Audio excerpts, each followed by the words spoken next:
I'm sorry, I didn't mean for this to happen, she stammered, her voice thin and trembling. Is that true? I turned to my sister, anger bubbling just below the surface.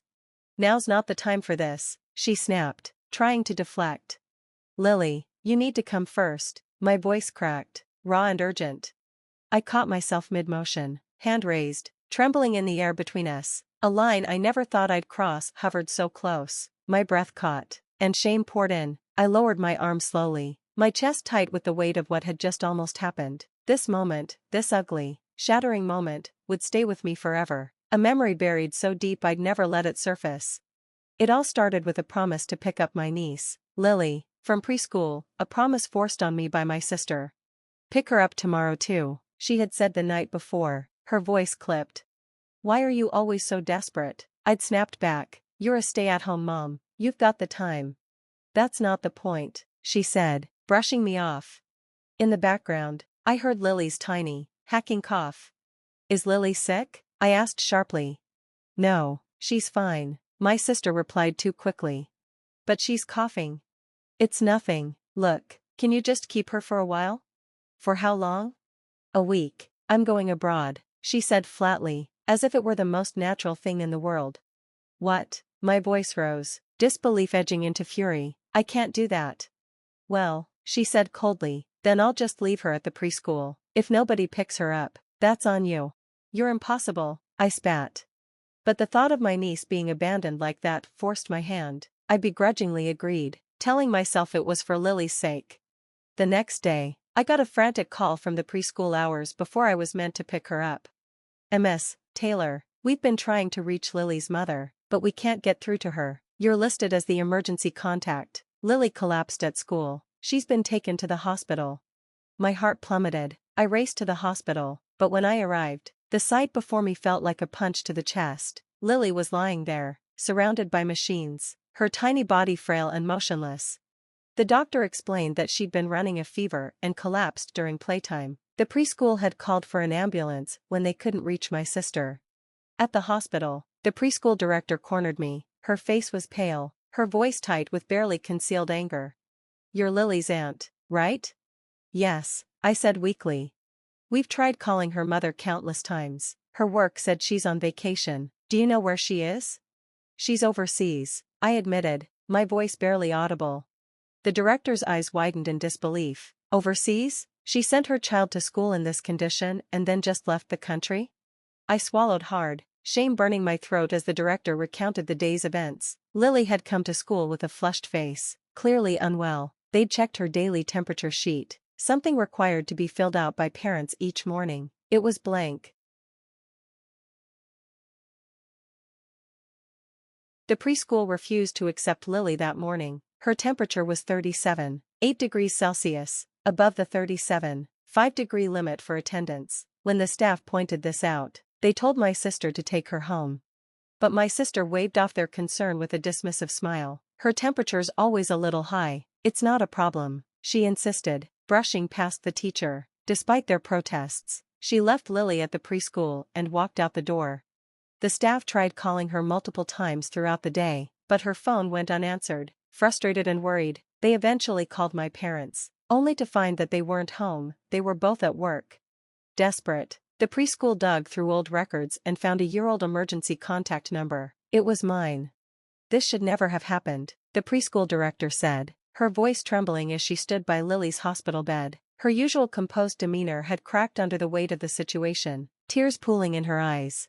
I am so sorry, I whispered, guilt wrapping around me like a suffocating blanket. I'll contact my sister. I apologized again to the director and the chaperone before they reluctantly left to return to the school. Immediately, I dialed my sister's number. The line was dead. I tried again, and again, dozens of calls, hundreds, each one unanswered. I called my parents, explaining the situation in hurried, broken sentences. They rushed to the hospital as fast as they could, my mother clutching her phone like a lifeline. It's okay, she said over and over, though it sounded like she was trying to convince herself more than anyone else. Lily's going to be okay. We're at the hospital. Everything will be fine. But it wasn't fine. The doctors tried everything they could, but Lily's condition only worsened. Her tiny body, so full of life just days before, began to fail her. I kept calling my sister, desperation mounting with every unanswered ring, but no matter how many times I tried, there was only silence on the other end. 2 days later, that fragile little life slipped away. Lily, only 2 years old, passed without her mother's touch, without her mother's presence. How could something so cruel, so heartless, happen? I couldn't stop the tears, they poured freely, blurring the sterile walls of the hospital around me. The grief was unbearable, a heavy weight pressing against my chest, and no amount of apologies or explanations would ever bring her back. As I touched Lily's cold, fragile body, a wave of guilt washed over me. Why didn't I ask my sister where she was going? Why didn't I stop her from leaving? I couldn't stop the questions from swirling in my mind, each one a blade of blame cutting deeper into my heart. "It's not your fault," my mother whispered, her voice barely audible over my sobs, but even as she said the words, tears streamed down her face, matching my grief in their depth. I tried over and over to reach my husband, to tell him what had happened, but his phone was unreachable, just like everyone else. Time dragged on, each moment heavier than the last. In the end, I arranged my niece's funeral without a word from my sister. The day of the funeral came, and my sister finally called. I had my phone with me, though I hadn't expected to answer it. The monks were chanting as I sat there, staring at Lily's small, lifeless form. My phone buzzed, and I answered it without thinking. "Oh, hey, thanks for taking care of Lily," my sister's voice chirped from the other end, casual as ever. "I just landed at the airport, on my way home. What do you want as a souvenir?" I froze. "You." I choked out, rage and disbelief suffocating my words. What is it? "I can't hear you," she said, irritated.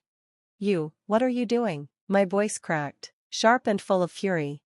The monks' chanting halted as my words rang through the room. "Huh? What's with the attitude?" she asked, completely oblivious to the devastation around her. You took a child's life," I shouted, unable to hold back any longer. "Lily, she died. Do you even have the faintest idea how lonely she was? This isn't funny, we're not laughing." The silence that followed felt suffocating. I took several deep breaths, trying to compose myself. "I'm in the middle of Lily's funeral. Get back here as soon as you can," I said through clenched teeth, before hanging up. I apologized to the monks for disrupting their chant, but one of them gently placed his hand on my head, offering silent comfort.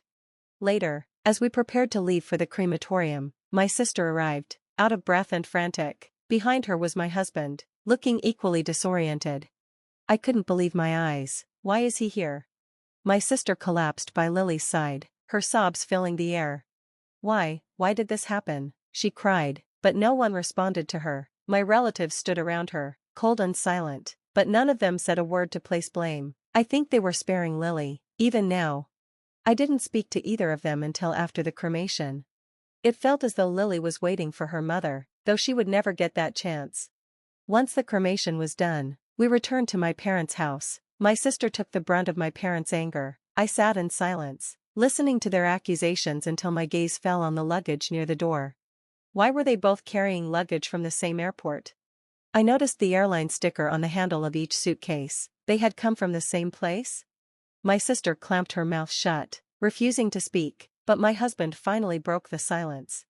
"I'm sorry," he said, his voice flat. "It wasn't supposed to happen like this." "Is that true?" I asked my sister, my voice barely above a whisper. She looked away, her silence louder than words. "Then what?" I pressed. "Is this really the time for your excuses? You have to put Lily first," I demanded, my voice shaking with a mixture of grief and fury. I raised my hand, but I froze before it could land on either of them. My anger wasn't about their betrayal, it was about what they had done to my niece. It was something I couldn't forgive, no matter what.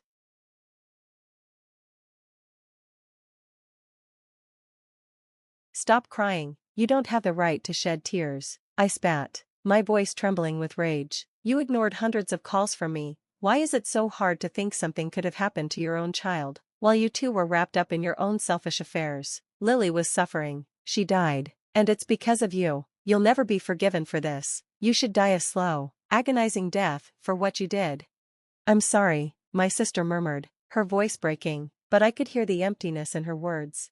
"Do you think that apology makes up for what you did? Do you think this is your penance to Lily? You're lying to yourself. You're just as guilty as he is." You ignored my calls, too. You left my niece to die, and you're just as responsible. Go to hell. My parents didn't stop me, they stood in silence, watching the destruction unfold, but they didn't intervene. Don't you ever show your face here again. You're not my daughter anymore. My mother's voice cracked as she spoke, but her words were resolute. I can't forgive you. Get out, now. Why? Why am I the only one to blame for all of this? I don't even consider you my family anymore.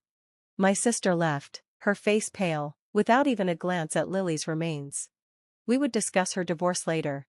My husband stood there, motionless, his guilt written all over his face. He didn't speak, but he handed over everything, our shared assets, the alimony, settling everything with a cold finality. The divorce was quick, just as empty as his apology.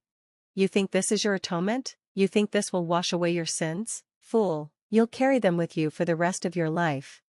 My sister and my husband were both charged with child abuse. They fought their cases, but no one stood with them, not even the court-appointed attorneys. My parents and I spoke nothing but the truth. In the end, my sister received a 5-year sentence. My husband, who had known about Lily's fever and still let her go to preschool, was sentenced to 2 years. 5 years and 2 years. How is a life worth only 7 years? The emptiness in my chest deepened. These two would never see the light of day again. 6 years have passed since that day. I remarried and gave birth to a beautiful child, though I'll never forget Lily. It's my child who has slowly healed my heart. I want to be the mother I always dreamed of being, one who is always there, no matter what. They say sin never truly goes away, it follows you, a shadow that will never leave. And they will carry it with them for the rest of their lives. But even that isn't enough. Because human life is precious, and nothing can bring Lily back.